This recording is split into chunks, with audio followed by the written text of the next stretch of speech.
Hello, I'm James Holland, and in this series, exclusively for History Hit, I'm looking at Allied fighting vehicles of the Second World War, and today it's the A27M Cromwell.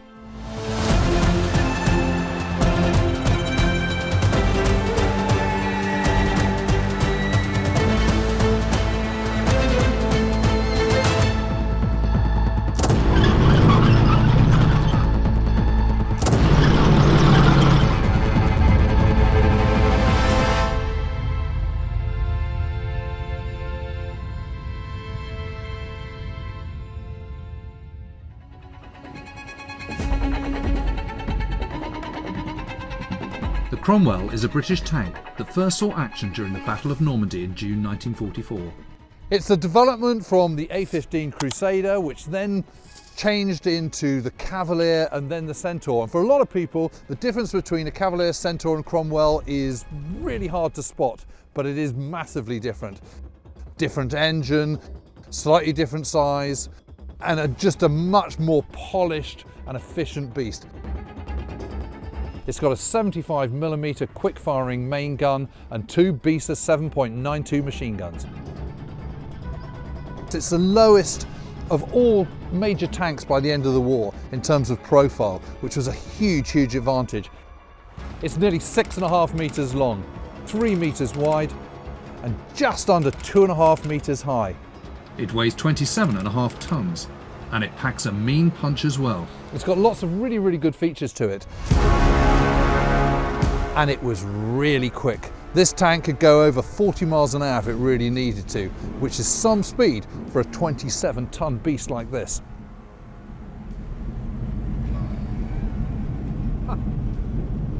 Wow, that is just amazing. Absolutely amazing. It's so fast. It's so much faster than any other tank that I've been at. This is a really, really good all-round tank. It's a fast tank, it's incredibly manoeuvrable, it can turn on a sixpence, and that gives you a kind of sort of flexibility which many other tanks don't have. And although British tanks in the Second World War have had a pretty bad press, I reckon this one's not bad at all.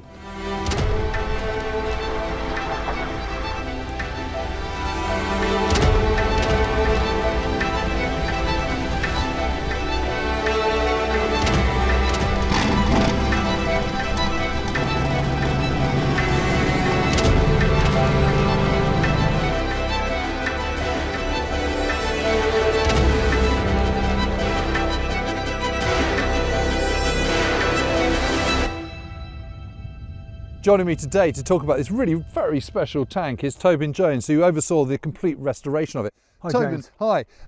Tobin, this is a pretty special tank, isn't it? Because there aren't any others. Yeah, the Cromwells and the Cromwell derivatives are very rare today. You just don't see them. Most of them were used up either in the war or after the war. They were sold as scrap, and right. So they don't survive. This particular tank was converted into what they call a charioteer, which was essentially a way for the government to try and generate foreign funds at the end of the war, Right. And sell their old worn-out tanks, if you like, to basically any foreigner who would give us some foreign currency for it. Right. And one of the things they did was they wanted to get a much bigger gun into the cruiser tanks. Right. And so they went for a 20-pounder gun, and the only way you can fit a 20-pounder gun onto a tank that's this size is to put a much bigger turret on and a much bigger turret ring. So a lot of cutting and shutting basically, and they ended up with what the government afterwards called a not a second chance turret, because although it looked impressive, it's actually very thin armour. Right. And this particular one was sold out to Finland. Right. And the Finns had quite a few of them as part of their defence force, and that's why it survived. Right. It ended up being dumped in a forest in Finland along with a number of other tanks and was just left, and eventually it was bought by enthusiasts and returned back to this country. And you've completely restored it. And how long has it taken to do that? Oh, a long time, a good 2 years. But we've had to convert it back to the Cromwell specification. So essentially finding a turret which came off the firing ranges and Right. was completely refurbished, all new top armour, that's all been recut, a new turret ring which has been manufactured for this particular vehicle. A great deal of work, but it's worth it. You can see the vehicle here today. Yeah, no, it looks absolutely incredible. And the Cromwell, it has an interesting kind of development process, doesn't it? Because the sort of bottom half of it is very similar to the Crusader, the earlier kind of fast tank. And Yes. Britain has this kind of a different approach to tanks from others, because they have infantry tanks, they have light tanks, and the light tanks are there for reconnaissance work. You've got the infantry tanks to work with the infantry, and they're slow and cumbersome, but very thickly armoured, and you know, the Churchill tank is the development of that. And then you have cruiser tanks, which are what other people call medium tanks, which are there for really for exploitation. And this is the old sort of cavalry role, isn't it? Absolutely. The idea was that it was an all-rounder tank. It needed to be reasonably well armoured, carry a good punch in the form of the gun, be powerful enough to move quickly to exploit breakthroughs in the lines. Yes. And this was the standard cruiser tank. So what happened essentially was that the Crusader, which was itself a development of the A13 tank, Right. which was not very successful for hundreds of reasons, but was a better attempt at getting that all-round balance. Yeah. And if you look at historically at tank development in all of the countries, it's always been the difficulty of finding this balance between firepower, manoeuvrability, speed, armour, weight, all that kind of stuff. Because every time you put armour on something, it means it's heavier, which means it needs a more powerful engine, which needs a more powerful chassis, broader chassis. Absolutely. And one of the other things which gets forgotten in that equation is also being able to produce them, because so many of these tanks were designed during peacetime, Right. and so mass production wasn't something that was really planned.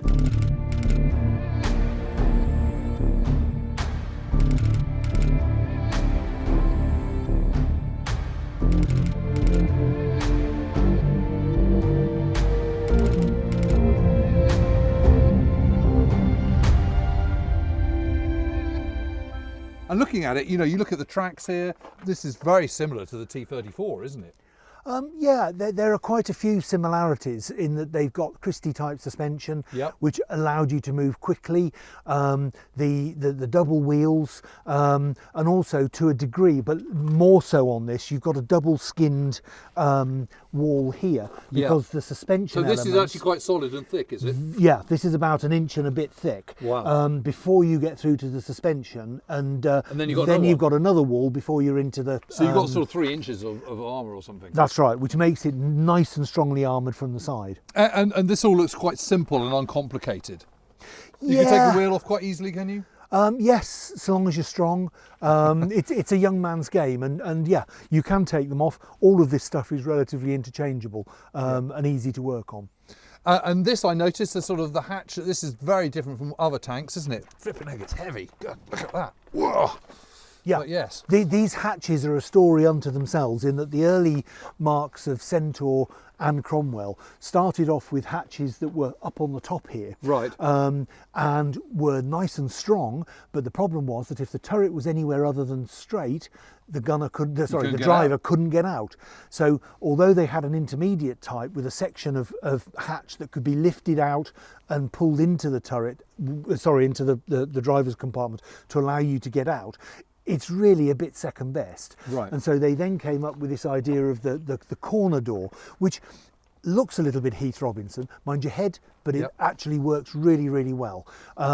Even a big bloke like me, the first time I went into one, I thought my stomach would stick in it. My stomach went in without a problem. It tends to get you on the chest. But they were smaller guys in those days. Yeah, that's certainly true. But it's also a very strong door, so gives a good solution. Yeah, no, it looks good. And coming around the front here, you've got a mirror. I've never seen a mirror on a tank before. Yeah, you've got a driving mirror, because obviously if you're moving to and from your scenes of action, you're going to be driving on the road. This is actually bent down at the moment, but that would normally be in that position. Right. And then the driver can see can see what's behind him. It's actually quite a valuable thing to have. And also, I can see that the driver is on the right, which of course is consistent with British driving.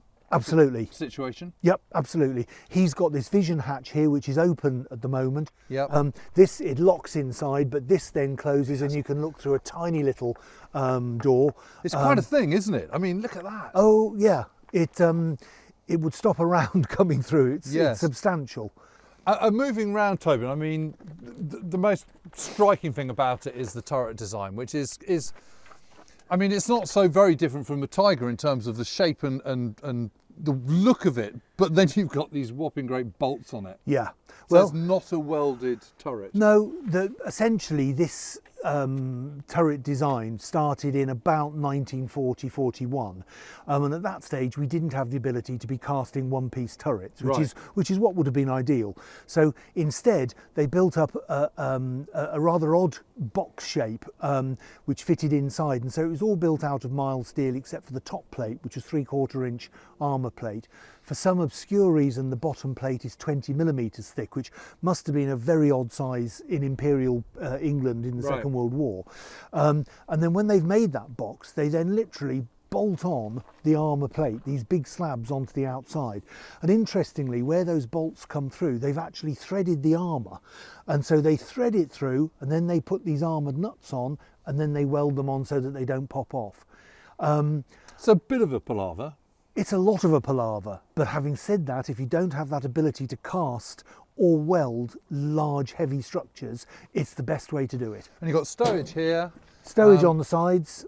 And then the big engine at the back. So should we get up and have a look at it? Oh, hang on a minute, let's just have a look at the rear of this. So this is the exhaust. Yeah, this is a thing actually which is quite high. Yeah, this is actually a thing called a Normandy cowl. Right. And so when we first went into Normandy, these didn't exist, and the exhaust fumes just come up through this grille here. If tanks were moving about, there's quite a visible flame that comes up out of there, but also a lot of smoke. Right. And so it was quickly realised that if you could come up with something like this which threw the flames back down and just damped them, and so they were rapidly made, popped onto the tanks, and hence Normandy cowl.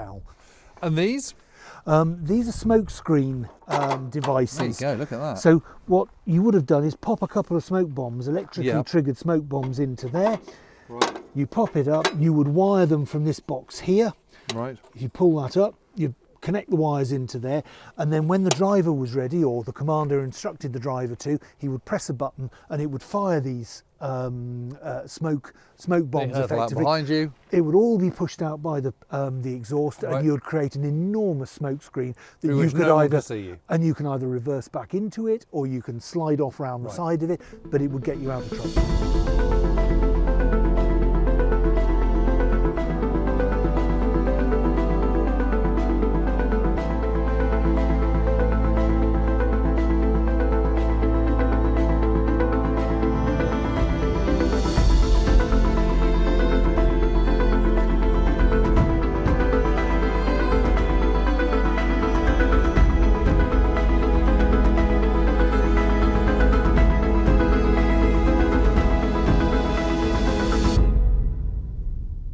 So should we clamber up? Let's clamber up.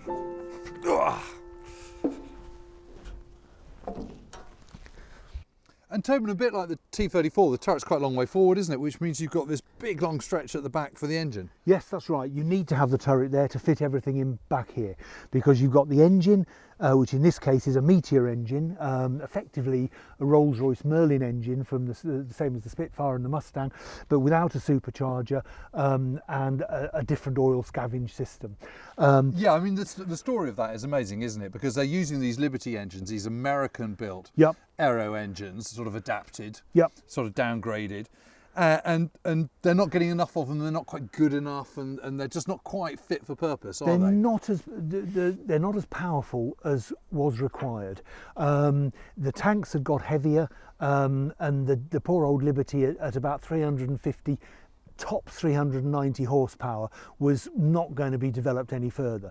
The Meteor, on the other hand, was a really competent engine at 500 to 550 horsepower, and in fact by the end of the war they were pushing 650 horsepower. Yeah, which is amazing. Makes a big difference to the performance of the vehicle. Yeah, no, of course. Also more reliable. But the problem with it, the Meteor is effectively is 80% a Merlin, Rolls-Royce Merlin, and of course to start off with, Rolls-Royce, the priority is the RAF, because the priority for Britain in the war is the air effort over the land effort for a large part of the war. Yep. So you've got the Mosquito, you've got the Spitfire, you've got you've got the Lancaster bomber.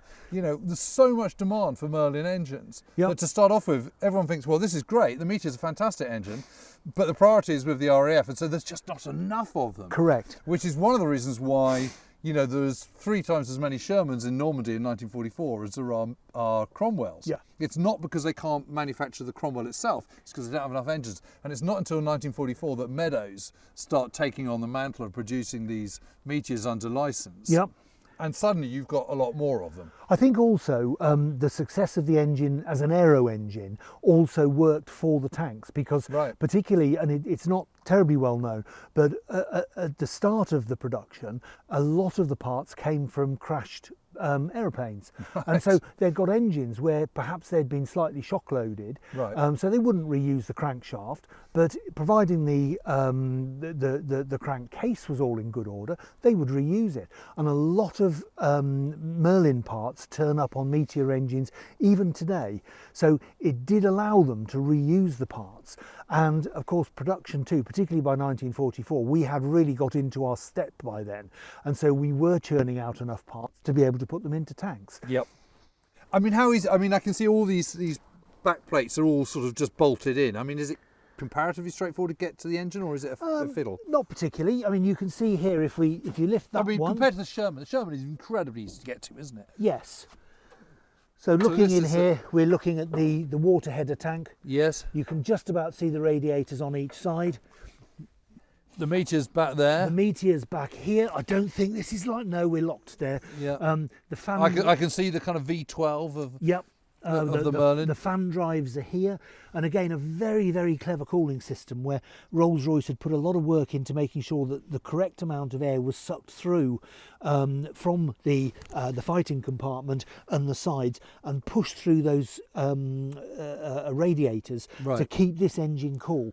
And in many ways, what the work they did was quite historic, because they managed to get all of the cooling done with about 65 horsepower, which was so much less than had been done in the past. Yeah. And again, made the engine more efficient. Yeah, that's quite clever, isn't it? But I mean, in terms of sort of practicality and maintenance in the field, which is always so important, I mean, having worked on this for 2 years, I mean, how easy would it be to work on this in the field, do you think? If you had the equipment that was available to the forces then, really quite easy. Oh, really? So long as you've got something to lift the engines in and out. And even then, in those days, there were certain things they would fix in situ, and others they would just say, let's pull that engine out and pop a new one in from a crate.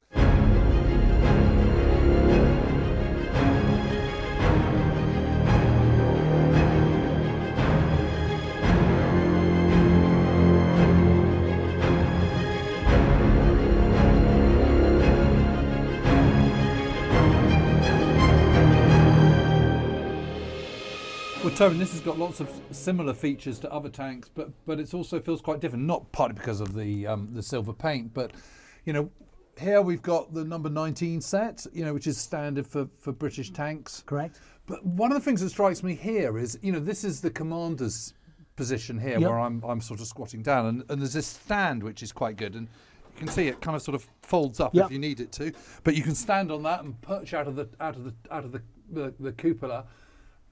1, 2, 3, 4, 5, 6, 7, 8 periscopes. Yeah. I mean, one of the problems that you have as a tank commander is that you've got to put, to see, you've got to have your head out the turret, and of course that makes you very vulnerable. Yes. The moment you put your head down and close the hatches, you're effectively blind, but not quite so much. That's in the right. Cromwell, where actually the visibility and the number of periscopes far exceeds any other tank I've been in. That's right. Well, this is a later cupola, but it's still a wartime cupola. And the original ones had 2 periscopes, which had all the problems that you mentioned. Whereas with this one, you can actually turn the cupola, you can pick which of the scopes you actually want to look out through. Yep. Technically, they call them episcopes, not periscopes, because they only move in one direction. Right. But it's a really handy piece of kit for the commander. Here we've got the great big breech block, and next to it you've got the coaxial Bisa machine gun, so 2 machine guns in this tank. lots of little features and little containers all over the place. I mean, Yeah. you know, so what's going on in here? Well, this box basically is your supply of Bisa ammunition, or your main supply of Bisa ammunition for the main Bisa gun. So we stack in there, I'm not sure, 6, 7, 8, 9 cans of ammunition. Right. There's room for another 2 down on the hull wall Yes. to your left. And these are all the ready-use ammunition. You've got these rather odd-looking 3 cans Yes. behind you. Yeah. And that's water supply for That's the amazing. crew. Look at that. It's got little taps. You just fill it up here. Yep. Take it out. Yep.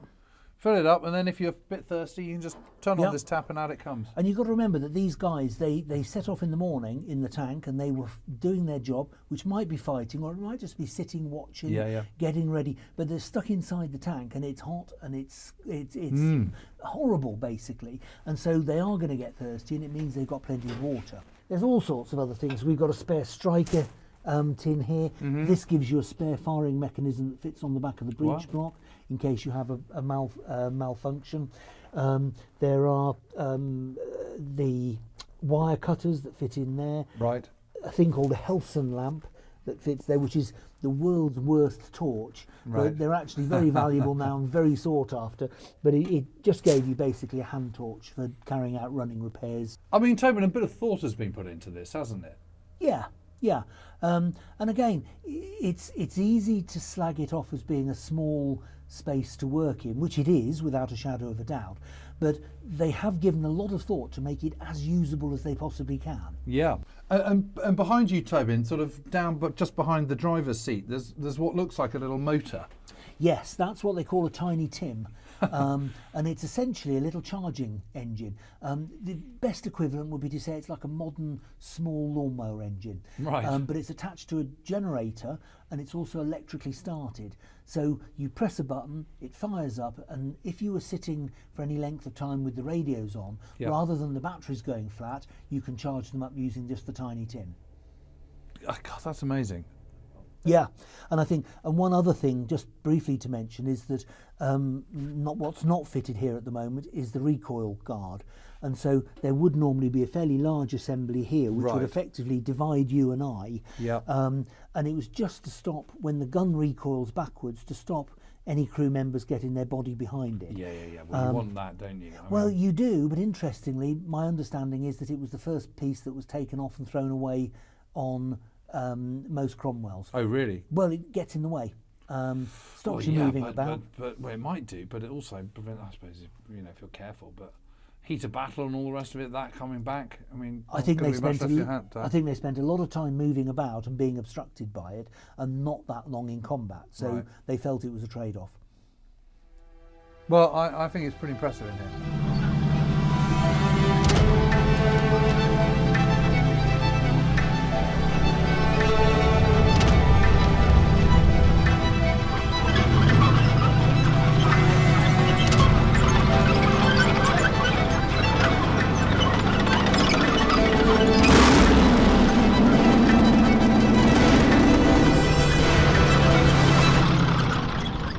Well, Tobin, I've got to say I am mightily impressed with the speed and manoeuvrability of this. It's really quite a nippy vehicle. You can do a lot with it.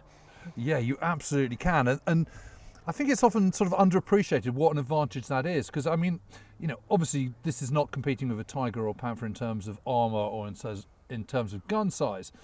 But what people noticed in that kind of last 11 months of the war in Northwest Europe is that he who hits first tends to come out on top, regardless of the gun. Yes. And what this low profile gives you is that ability to kind of, creep up, hit behind a hedgerow, manoeuvre, and also if someone then sees you, then you can get the hell out of there really, really quickly. It's that overall combination of firepower, armour, manoeuvrability, size, all the things which you need if you're going to actually survive on the battlefield. I think it's a nice package. We'd started to get our act together in terms of the tanks we were producing, and this did the job. This was a very good medium tank. Yeah. You can see that we followed the idea of it right the way through till after the war, so it must have been pretty good. Well, one of the criticisms of the Allies in the Second World War is that they were too slow, too stodgy, too kind of sort of, cumbersome in their approach. But actually, if you think about this, immediately after, I mean, this absolutely held its own in Normandy, but after Normandy, and then you've got the kind of the big breakout and the Great Swan across northern France, over the River Seine, up into Belgium. I mean, leading units with these are doing 75 miles a day, 300 miles in 5-6 days, something like that. I mean, that is really, really going some. And actually, that's quicker than the Germans achieved from Germany to France, the French coast. The Atlantic coast, back in May 1940 at the height of the Blitzkrieg. And of course, as we know, the Germans were kind of renowned for their speed of manoeuvre and all the rest of it. So it just goes to show what can be done when you've got tanks like this. Yeah, and in essence what we'd done is turn Blitzkrieg round onto the Germans, and we were suddenly putting up together an all-arms force which was quick and was designed for purpose, and the Germans could no more handle it than we could back in 1940. No, absolutely. Normandy was never a place for tanks like this to be fighting, well, for any tanks to be fighting, and it was in that breakout and when it was rolling up effectively the Third Reich and getting to the heart of matters that these vehicles absolutely came into their own. Yeah, and just gave the whole of the British Army, a real speed and flexibility. But there's another thing that this tank can do, which no other tank can do, and that was during Operation Market Garden. And these were leading the way with 30 corps as they were trying to open up that corridor towards Nijmegen and Arnhem.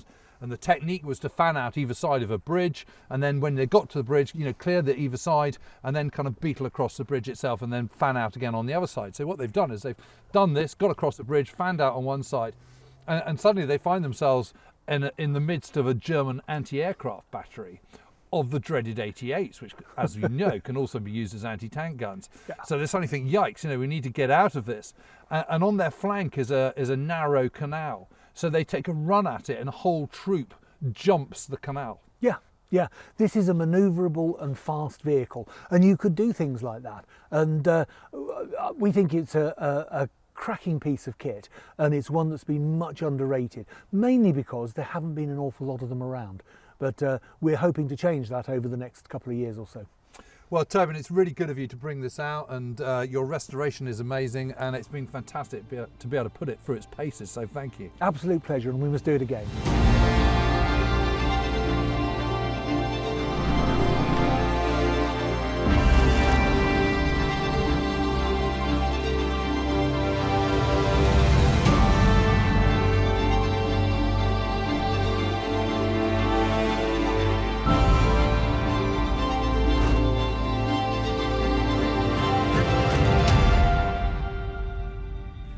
Well, I've got to say, I'm pretty impressed with this. I really am. I mean, British armour gets a really bad press in the Second World War. But this has got, it's got pretty good ease of maintenance. And what Tobin was saying was that, you could do quite a lot of maintenance in the field pretty straightforwardly, pretty quickly, which is what you need, speed and ease of maintenance. Inside, it's by far the most comfortable of the 4 armoured fighting vehicles that we've looked at. And it's got the nicest features in it, all the periscopes around the commander's cupola, the little engine as well inside to recharge the batteries. Lots and lots of little features that have been really, really well thought out. I really, really was impressed by that. It's got this wonderful low profile, which I think is just such an advantage. It really is. You're still, as a commander, you're still reasonably high perched up at kind of 2.5 metres off the ground. But it does mean that you could go up to a hedge such as the one right behind us and sneak up with, a certain amount of stealth there. I like the simplicity of the track system and the wheels and the Christie suspension. That's really, really good. Armour is a bit thin, I suppose, but this is a medium tank. It's 27 tons. The gun is perfectly adequate for what it needs to be able to do, but really it's the speed and manoeuvrability that really, really counts. And I just can't emphasize enough how important that is. And I think it's one of the great assets of this particular tank, but a lot of tanks, which is underplayed. And in terms of kind of speed of rotation of the turret, it's about on par with the Sherman, quicker than most of the German ones. But in terms of manoeuvrability, there is absolutely nothing to touch the Cromwell tank. And I've got to say, I've been really, really impressed with it. So much so that I think this is one of the best tanks I've ever come across from the Second World War. I really do.